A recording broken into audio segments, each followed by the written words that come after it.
Bonjour, j'espère que vous avez bien pratiqué votre technique du dessin du cyclohexane parce qu'aujourd'hui, on en dessine plusieurs. Nous étions rendus à l'analyse de la relation entre deux molécules de cyclohexane qui ont des substituants sur la molécule et qui portent un nom qu'on connaît déjà. Voici deux molécules. 6 carbones pour le cycle, 6 carbones pour le cycle. Sur un des carbones, il y a un CH3, un groupe méthyle, ici aussi. Sur l'autre carbone aussi. Et sur le carbone voisin aussi. On se rend compte que ces deux molécules-là ont la même formule brute. Mais elles ont quelque chose de différent, c'est-à-dire le groupe qui est là est orienté vers le haut. Il est dans la position équatoriale parce qu'il est dans le plan du cycle. Tandis que celui-là, il est dans la position axiale parce qu'il est perpendiculaire au cycle. Et donc, il y a une différence entre les deux. On a vu que la catégorie de choses qui ont des formules brutes identiques, mais quelque chose de différent, c'était les isomères. Et quand c'était les isomères qui avaient les mêmes connectivités, ici les deux molécules ont les mêmes connectivités, c'est juste dans l'espace que c'est arrangé différemment, on avait appelé ça des stéréoisomères. Et donc, ici, on est en présence de deux stéréoisomères. Par contre, ils ont un nom particulier. On va parler de ce stéréoisomère-là en le définissant comme étant le stéréoisomère cis. CIS. Pourquoi? Parce que les deux groupes qui sont sur la molécule, il y en a seulement deux cette fois-ci, deux groupes pointent vers le même côté. Qu'est-ce que je veux dire par pointe vers le même côté? Eh bien, celui-là, par rapport au plan du cycle, il pointe vers le haut, ainsi que celui-là pointe vers le haut. Les deux pointent vers le même côté. On appelle ça des stéréoisomères cis. Je fais l'analyse de celui-là. Celui-là semble pointer vers le bas. Il est en position axiale vers le bas. Et lui, il est en position axiale vers le haut. Les deux pointent par des côtés qui sont différents. Alors, ils sont des stéréoisomères trans. Un peu comme les gras trans. Donc, deux molécules qui sont stéréoisomères l'une de l'autre. Un cis, l'autre trans. C'est un vocabulaire qui va revenir souvent.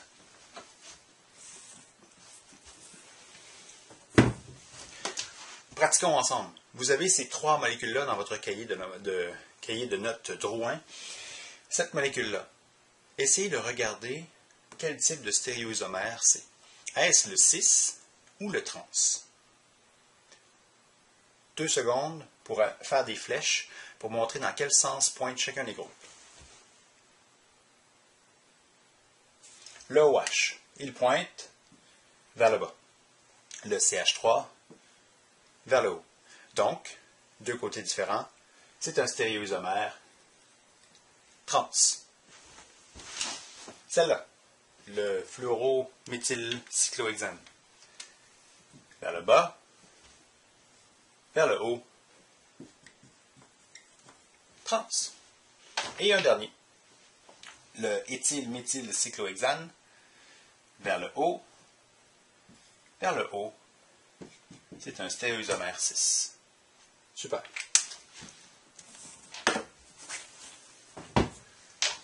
Maintenant, compte tenu que les cyclohexanes peuvent exister sous forme de deux conformères, la chaise numéro 1 et la chaise numéro 2, okay? Sous forme de deux conformères chaises. Rajoutez-le. Dites-moi lequel, parmi les deux chaises suivantes, est la plus stable. Laquelle des deux? Ça ici, c'est le cas numéro 1 qu'on va analyser. C'est là où il y a deux cyclohexanes en forme chaise, et tous les deux sont le trans, 1, 2, diméthylcyclohexane. On dessine une chaise, on désigne n'importe quel des carbones comme étant le numéro 1. Moi, j'ai pris celui-là.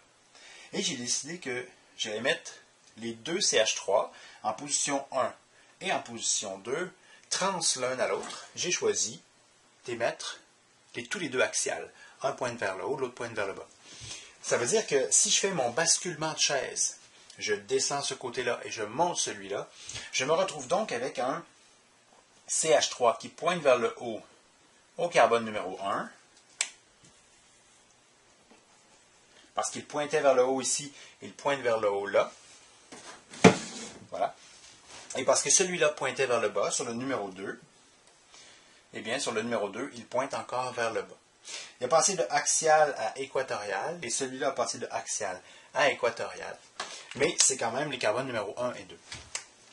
Cette molécule-là, on va l'appeler la molécule trans-axial-axial. Parce que ces deux groupements-là sur la molécule sont axiaux. Ici, on va l'appeler encore trans, mais équatorial-équatorial. Trans-EE. Maintenant, qu'est-ce qui se passe si on veut analyser la stabilité de ces deux conformères-là?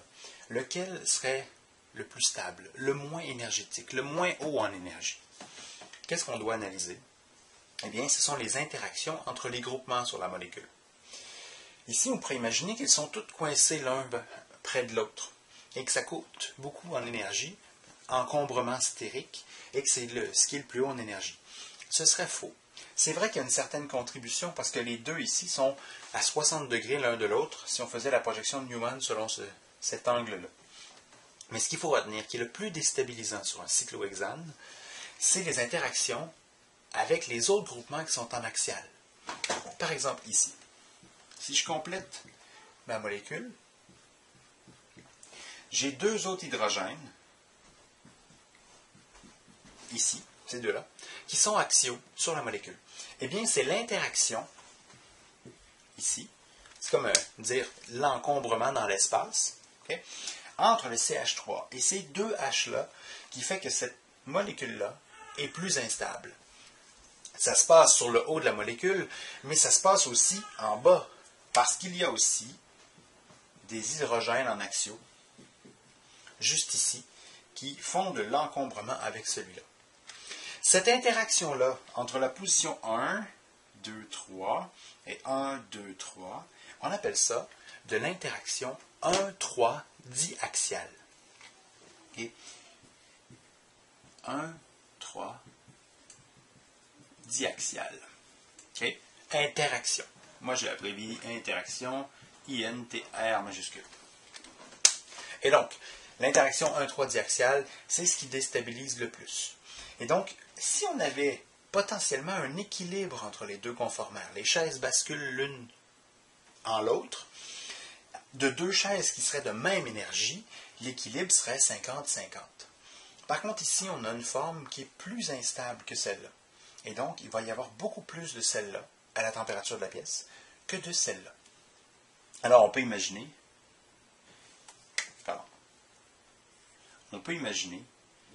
que l'équilibre est fortement déplacé vers le trans-équatorial-équatorial et peu de trans-axial-axial existent. D'accord?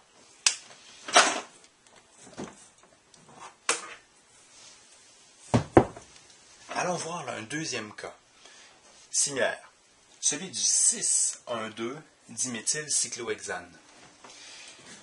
Voici 2,1,2 diméthylcyclohexane, tous les deux sont 6. Pointe vers le bas, pointe vers le bas, pointe vers le bas, pointe vers le bas. J'ai fait un basculement de chaise entre les deux conformères. Et là, on va analyser, voir lequel est le plus instable. Premièrement, il y en a un qui est équatorial et un qui est axial. Alors, on appelle ça le conformère 6, axial, équatorial. Pardon. Celui-là, c'est encore un 6. Il y en a un qui est en position axiale, puis l'autre qui est en position équatoriale. Donc, on appelle ça encore le 6 axial équatorial. En les nommant comme ça, on s'aperçoit très rapidement qu'il y en a tous les deux ont un groupe axial qui va faire des interactions 1,3 diaxiales, déstabilisantes. Lui, c'est avec ces deux hydrogènes-là qu'il va créer des interactions 1,3 diaxiales. Et donc, tous les deux sont de même stabilité. Et donc, à ce moment-là, l'équilibre est probablement bien partagé, 50-50, entre les deux conformères.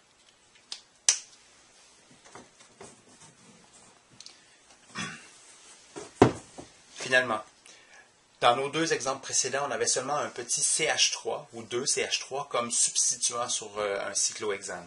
Mais si on grossit, par exemple un CH2, CH3 ou un CH2, CH2, CH3 ou à la limite un CH3 trois fois, c'est ce qu'on appelle un terre-butyl parce qu'il y a 4 carbones et c'est le carbone qui est tertiaire qui est attaché au cycle. C'est pour ça qu'on appelle ça un tertiaire butyl.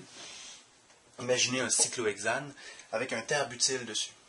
Eh bien, à ce moment-là, le terre-butyl, lui, est tellement gros qu'il ne voudra jamais être en position axiale, ou le conformère où il est en position axiale va être terriblement défavorisé. Il va y avoir la quasi-totalité de cette molécule-là qui va exister sous le conformère où le terre-butyl est en position équatoriale. C'était la fin du chapitre 2. Bon travail.